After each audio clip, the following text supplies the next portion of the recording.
اور وہ وقت بھی یاد کرنے کے لائق ہے جب ابراہیم نے اپنے باپ آزر سے کہا تھا، تم کیا بتوں کو معبود بناتے ہو؟ میں دیکھتا ہوں کہ تم اور تمہاری قوم کھلی گمراہی میں ہو۔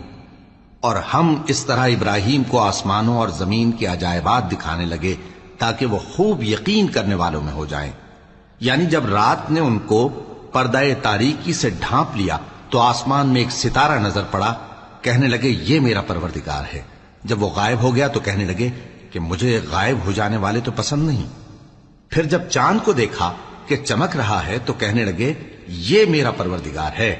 لیکن جب وہ بھی چھپ گیا تو بول اٹھے کہ اگر میرا پروردگار مجھے سیدھا رستہ نہیں دکھائے گا تو میں ان لوگوں میں ہو جاؤں گا جو بھٹک رہے ہیں۔ پھر جب سورج کو دیکھا کہ جگمگا رہا ہے تو کہنے لگے میرا پروردگار یہ ہے، یہ سب سے بڑا ہے۔ مگر جب وہ بھی غروب ہو گیا تو کہنے لگے لوگو، جن چیزوں کو تم اللہ کا شریک بناتے ہو میں ان سے بیزار ہوں۔